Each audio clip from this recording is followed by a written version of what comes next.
Welcome back to another episode of Better Than I Found It, the podcast, all things college golf. You're listening to Mike McGraw, the men's golf coach at Baylor, and Mikkel Bjørkendriesen. You didn't take the risk of pronouncing my name today? No, I'm just an old country boy from Oklahoma and Texas, and we have a hard time pronouncing those hyphenated names, You're starting to do better, though. Okay. You're getting there. Mikkel Bjørkendriesen. Correct. Great to have you, my associate head coach. And Mikkel, we've got a little bit different subject, a little bit outside the box for our podcast, and it's to talk about our new, well, she's not new anymore. She's been here 13 months. Our new physical therapist and trainer, Isabella Balcells. So I want you to give your impression, because I thought about this long. When you were still at Texas Tech, I was thinking about this idea.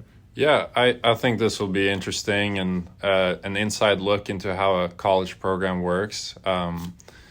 There's a big part of golf that is the physical stuff. So you've been thinking creatively of how we can better prepare our guys while we're in college, and then also for after college to get our bodies ready.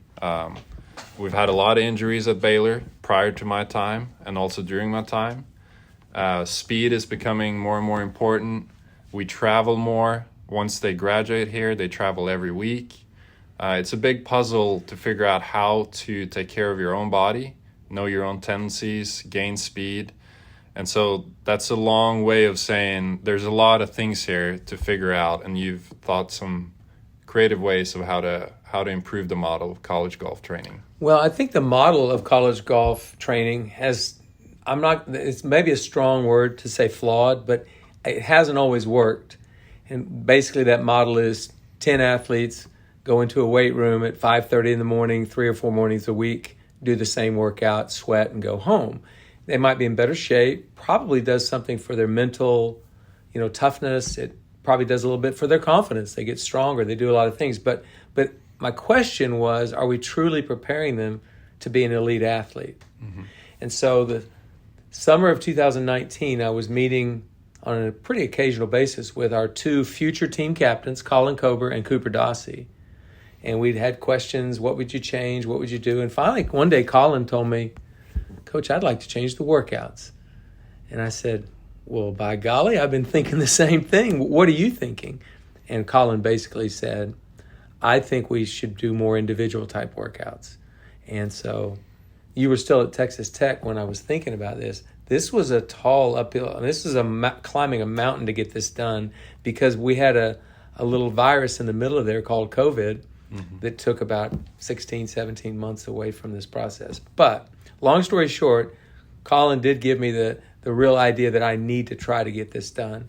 And I went to our women's coach, Jay Goebel, and Jay was all about it because he had a bunch of injuries on his team as well. And we're just trying to figure out ways where we could train our athletes, a very unique athlete, a golfer. I mean, aren't you a different athlete when you're a golfer, a little bit different than others? Mm-hmm. Underrated, very injury-prone sport. So, and the result of all this is that Isabella is on staff now, and we're very happy to have her. She does an amazing job.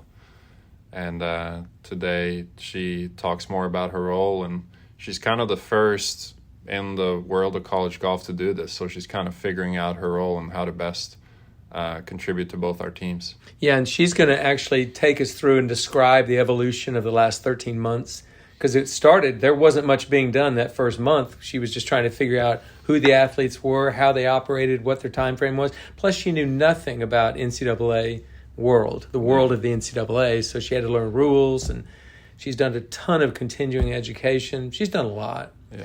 So without any further ado, let's get to that interview with Isabella. Sounds good. All right, perfect.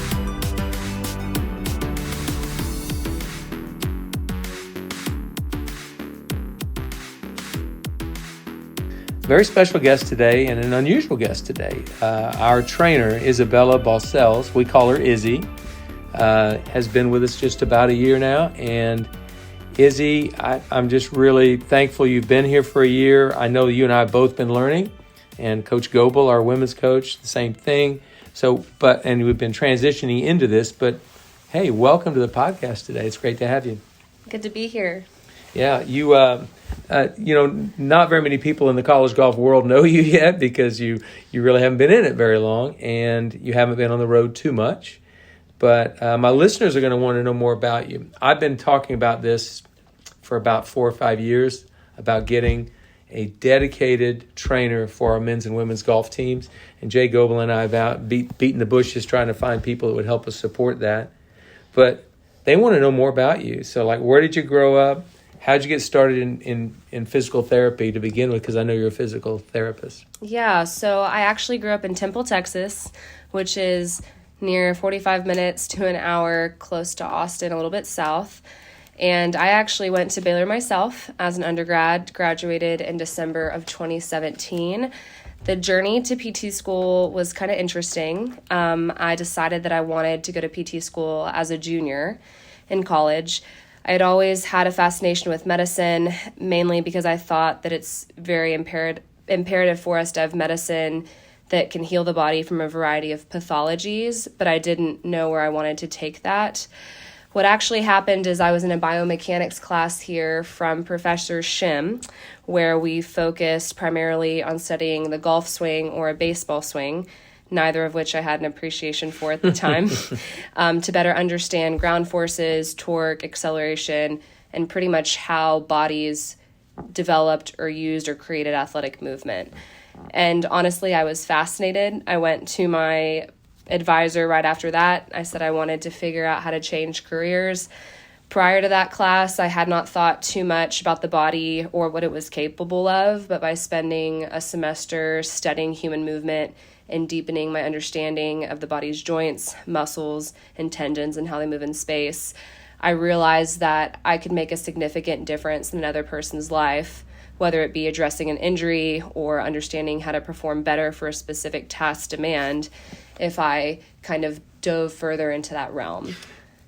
Well, that's interesting. It's like you went into college not even thinking about this, had a great class, great professor, and it sent you that direction, but it doesn't explain how you got into the golf side of it. So how did you get into golf initially? Yeah, so when I decided I wanted to go to PT school, my first year, I had somebody who I knew at the time who gave me my first set of Craigslist Fila golf clubs.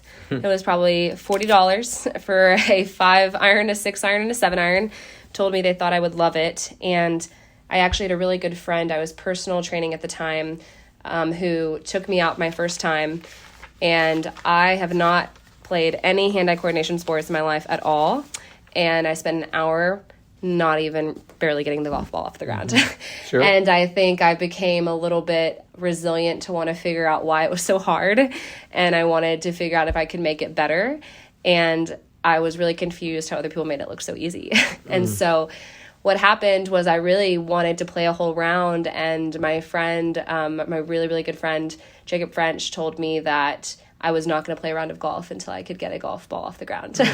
So I probably spent about 8 months on a range. He had me count all my strokes the first time, shot a 151. On 18 holes? On 18 holes. Okay. Made me count all of them. And now my lowest score is an 86.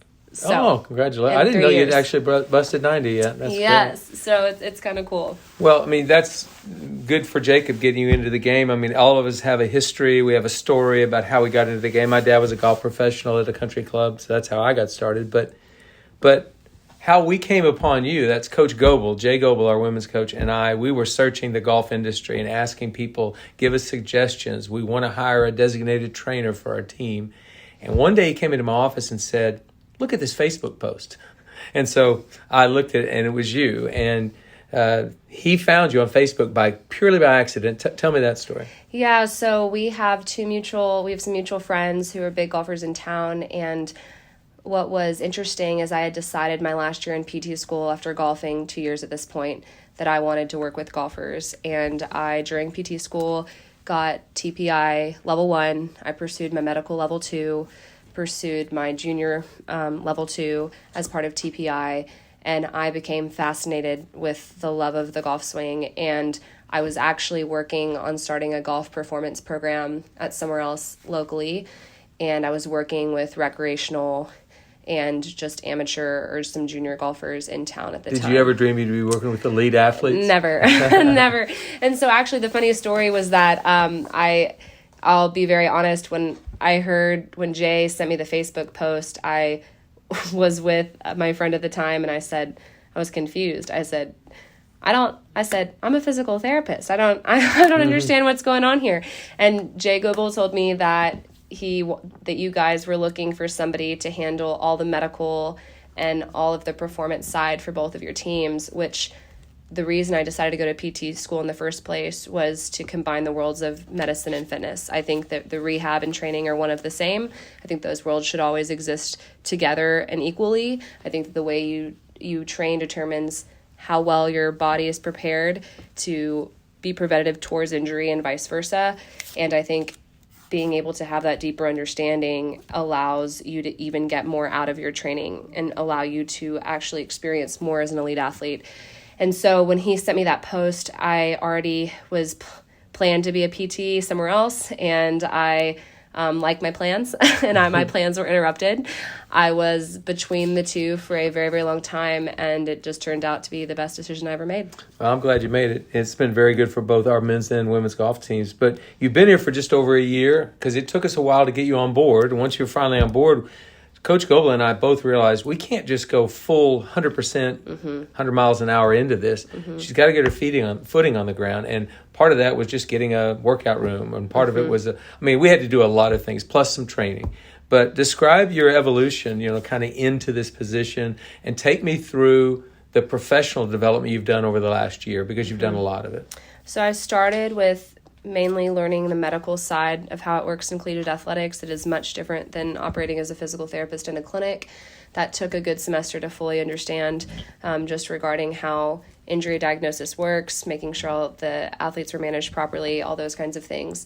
And once we got there, my summer was spent learning as much as possible to prepare for training the athletes, and that consisted of talking with both as many swing coaches as I can, but also with their trainers at home. So you actually, that's one thing I want the listeners to know. You've actually communicated with and had discussions and conversations with, and I think met in person with some of them. Right. Their trainer at home. Right.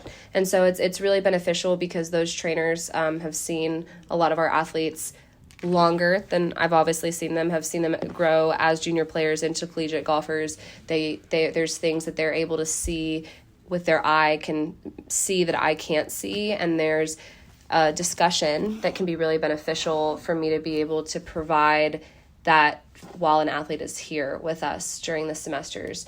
I also have had the opportunity to go to a variety of training courses, which consists of learning more about the biomechanics from Dr. Kwan up in near Texas Women's in Dallas. I've also had the opportunity to further my physical therapy education, which I'm also doing, and I just only continue to learn those things. I went up to San Antonio to learn some research more on speed training and be able to apply that with our teams.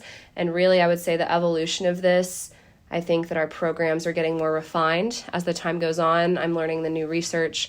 I'm learning the new ways to train our athletes in and out of season that can allow us to be able to see more results going forward. What I love about it too is you come from a PT background, so you're training an athlete, and if that athlete has a trainer at home, you're basically putting him through the same type of workouts he would do at home, but you're training with a physical therapist mindset. You don't want to injure the player, and if the player happens to be injured, then your job is to get that person back to health. But you've done a lot. You've learned a ton over the last year. Things you thought you'd never know. And part of it is experiential, where you're actually working with the players we have. Part of it's education. Part of it's classroom atmosphere. You've done a lot. So, but the best probably learning you do is right here in Waco in our facility here at the Billy. Describe a typical week for our athletes now. And before you do that, I want to describe what it was before. 3 mornings a week, or 4, 5:30 a.m., 10 athletes doing the same workout,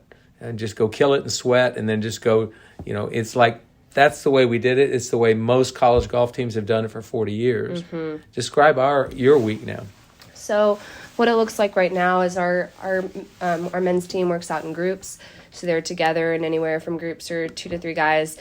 there's a lot of movements and things they do that look really similar, and that's just based off of similar needs of where they're at. I think what's really amazing is that because I'm a physical therapist, it allows me to work with each athlete also one-on-one individually, because rehab is medicine, which equals fitness, and vice versa.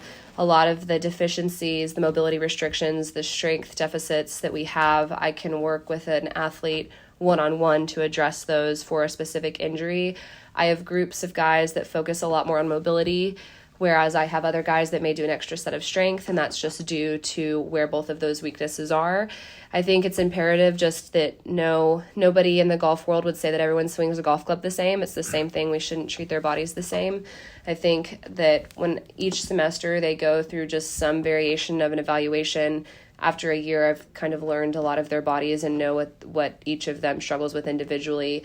But when it comes to a typical week, I'll split it up. We'll have multiple groups of guys training, and usually during season at this time, 2 to 3 times a week in those groups. Then several of them will see me individually for one-on-one, and that's for some sort of treatment or addressing some sort of deficiency at the time. I see most of them at least on a one-on-one basis for that. The ones that I don't see are just because they're in a good place and that we get things addressed as we need to in those workouts. And so I do think that there's this beauty in being able to train in a preventative way, and it's not ignorant to say no injuries will ever happen, but it's allowing us to train in a way that's different, to where they learn about their bodies, they're in a more intimate setting, they are able to be corrected on a regular basis, that actually will translate to their play and their capacity to play golf differently. Yeah, and that was something I wanted all along. But one of the other things you've added that we did a few years back and kind of let it go was speed training. And so you've done a lot of research on it and a lot of studying and training, but you actually implemented that over the break. So without giving any individual players and their numbers, what are some of the numbers that you, without giving names of players? Yeah, so our first semester over the fall, we saw anywhere from a 6 to 11 increase in mile per hour club head speed, about a 10 to 12 increase in ball speed,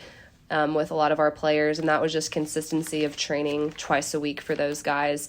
I do think the fall looks differently than the spring, just due to kind of the demand of the schedule now, but I've been refining our program in a way to which speed training is somehow implemented in every session. So they're doing speed training right now during the season. I think that's what some people out there probably don't understand. You can be in a competitive season and continue to maintain or even gain some speed. Right. And it all feeds into, I think that what I'm trying to guide all programming and all of my training is the capacity to play the sport of golf.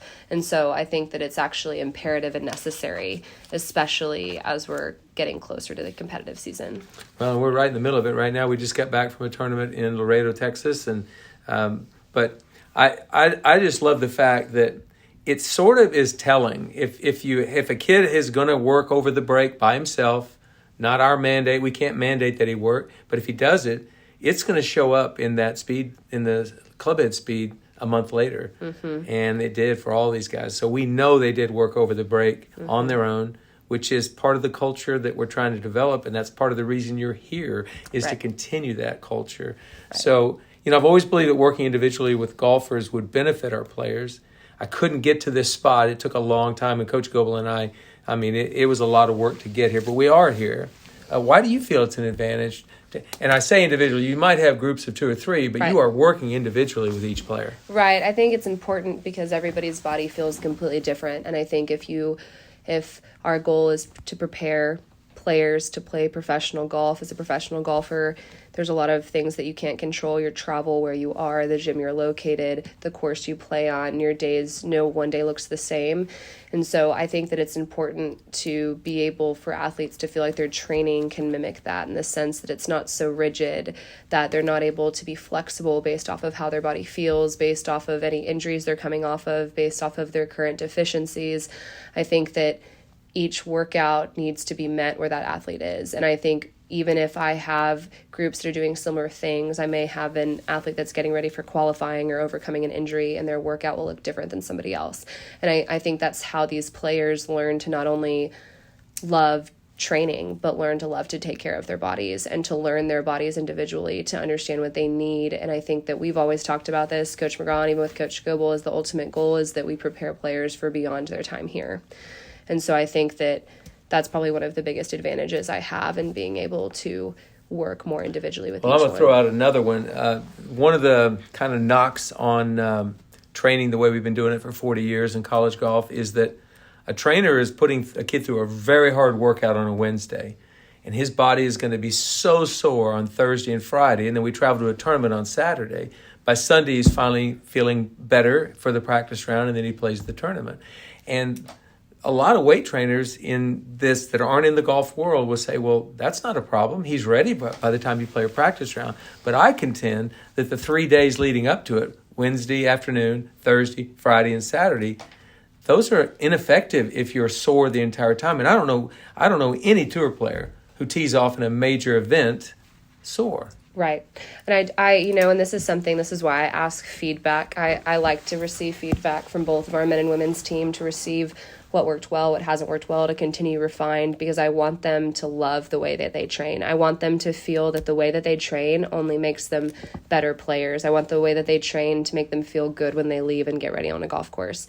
And I think that people don't understand the intricacy of when you are taking your body in ranges of motion, and your muscles feel restricted, and your muscles feel tired, and your muscles feel sore, then the energy that you're going to be able to pour out of them is not going to be the same. And if it's not just a physical aspect, it's a mental aspect. And so I think that that's something I continue to refine and just get feedback from the guys from, in the weeks that they're here and they're not playing the game. I like for them to be able to push their load, and when they're coming up for a tournament or they're ready to qualify that day or they have a round to play, I always want them to train in a way that feels good. One of the things I love about what you do is we might have a very important final round of qualifying to go to a tournament, and 3 of the guys are having a workout that morning, and there's no fear there. I mean, they're going to do this workout, but you're aware there's a qualifying that afternoon, and I would hope that every trainer in America that's training a college golf team would look at this and go, you know what? Ultimately, performance is what we want. Right. And if they can't perform, then whatever we're doing needs to be adjusted. Right. So thank you for that, because it's truly making a difference.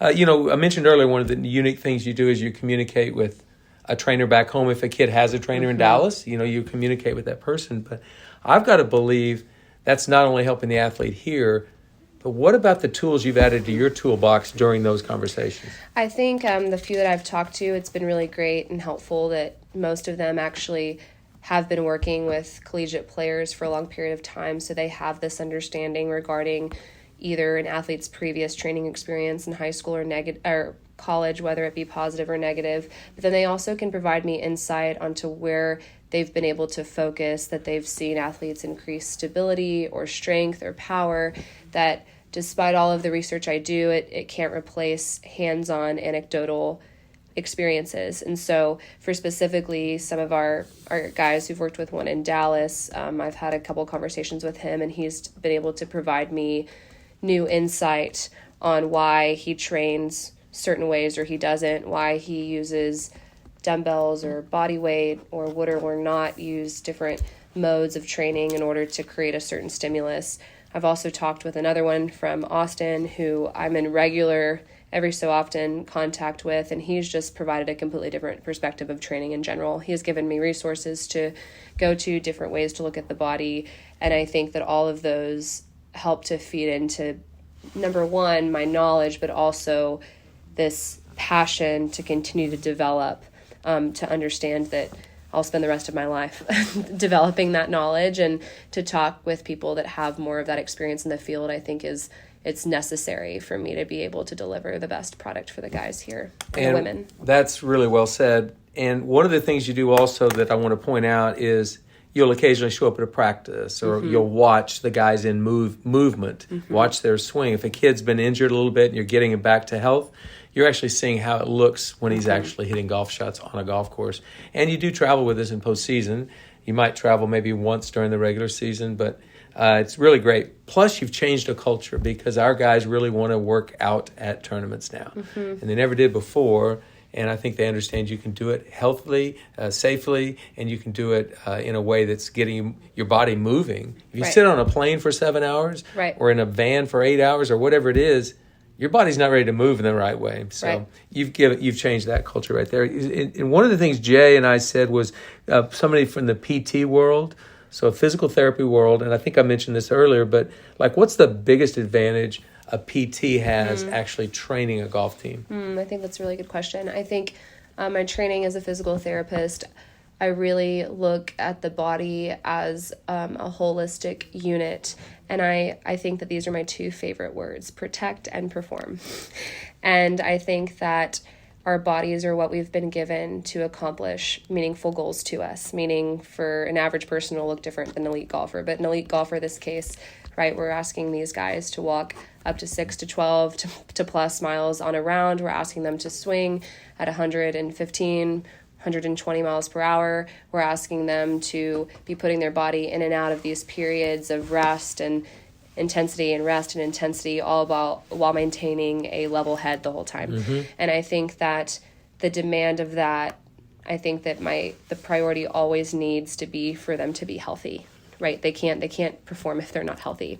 So that's where the protection comes into place. But then there's a realm in which now we're talking about performing. And I think that as a physical therapist, I understand that performance doesn't just mean for a golfer, we lift as much as possible, because if we're strong, it automatically equals certain aspects of performance, because there's also a realm in which that can be harmful, right? There's an amount of elasticity required in the golf swing that needs to be considered, and understanding how your bodies and your joints, your tendons and ligaments move in space. Elasticity. Do you think a 62-year-old has a chance? I do. I think that we all have it in us. I think learning how to use it is a different thing, but I think that the capacity is there. Yeah, and so I think that in understanding the range of motion, the joints, the muscles, more of their makeup and what that they do and their function allows me to be able to approach training in a way that supports those functions optimally. Well said. All right. So you're PT, which means obviously you are also responsible for getting a player back to health if a player is injured. So if I have a player that's injured and you are having a consultation and working with him, how do you get that player back to health? How do you describe how you interact with people on campus, healthcare professionals, all of that? Right. So normally they would see me first for an injury to let me know what the injury is. From there, I usually think it's always good to get someone else to look at them, depending on the level of the injury. I think whether that's usually requires a team doctor primary care visit, and the benefit of my job is I can get that done pretty much the next day, if not the same day. And from there, depending on what they screen, I can help push if there's need for imaging. I can show the documentation proof of why we would need that, get support to do that, kind of further implement the injury into where it needs to go, depending on how significant the injury is. But even a lot of times they'll come to see me. We'll be able, because I work specifically with both men and women's golf, I put them on a regular meeting time with me, whether that's 2 to 3 times a week, 45 minutes to an hour, completely one-on-one time. And that's really a more intimate setting to allow us to really address the injury as it needs to be. If I usually work with a team doctor, and if we need to refer them anywhere else, where that's an orthopedic doctor or where that's somebody different, we can get that done really fast. And the benefit of that is great for our players, because it can help accelerate the process of healthcare. And so I work diligently with the other athletic trainers if I have questions on Baylor campus that can help with that, or just even our team physician to help get the guys the care that they need as soon as possible. Yeah, I think every coach would do well to have an advocate on campus, because there is a separation. I'm over here, I'm coaching, and that's what I do. And I want the kid healthy, but I don't know how to get him back. Right. And now we've got an advocate, you, that can actually talk to those people and shepherd that kid right through this rough time, because being injured is no fun for anybody. It's not fun. So No. That's a really good description of all that. So I know we can't see into the future. We can kind of see what we've done for, I think, 13 months basically now. It's hard to believe it's been that long, but you've been here 13 months. It's evolving, it's changing, it's moving, it's getting better every week. But where do you see it in 5 years? I mean, I want to know what your opinion is where it'll be in 5 years. I know what my vision was, but where do you see it? So I'm going to answer it very generally first, which I want Baylor to be known as the place that you come to prepare your body physically to play on the professional tour. I want to develop a program, a evaluation process, an injury assessment, a training plan that allows the guys to be able to come in right out of high school to learn about their bodies, to learn about body movements related to their swing, to learn about their strengths and their weaknesses. I want them to find ways that they love to train, that are reasonable for them to train. I want them to see results in strength, stability, mobility, club head speed, and overall performance as a golfer by the time that they leave here. I want to be able to teach them everything that they need to take care of their bodies for the rest of their life. And I want this is the place to be known in the country to go to do that. I have a lot to learn, but I have so much passion for helping instill that in every one of the players, that if I can in 5 years say that I'm doing everything I possibly can from A to Z, freshman year to senior year, our players to walk away with that. I want them to feel that support. Well, I personally think it's good, just healthy lifestyle to begin with. They're active, they're training, they understand their body, listening to their body. But two is, if we have a professional either on the women's or men's side in 10 years from now, that person's in here for a football game and still wants to come by and see you. Or kind of talk about, can we do an assessment here or whatever. That would elevate it even more. But right now, you've got some active, it's a petri dish, if you will, of athletes that are trying to figure this out, with a trainer who's trying to help us figure it out as well. So I don't know where it'll be in 5 years, but I've got to believe we'll be a better team, men's and women's golf, than we were before you got here. For sure. And that's the name of this podcast, Leave It Better Than You Found It. I love it. I love it. Izzy, thank you so much for joining me. I know it was kind of a quick hitting, 30 minutes, but just thank you for your contributions to men's and women's golf. And we're going to revisit this periodically on this podcast to kind of figure out where you think it is. Like right now, we don't really have all the results in yet, but we're getting them, and I think both teams are getting better. So thank you very much for all of that. Yes, thank you so much for having me. Okay, anything else you want to add before you head out? I think that's great. Okay, thanks a lot, Izzy. We'll Thanks, see you. Coach McGraw. Bye-bye.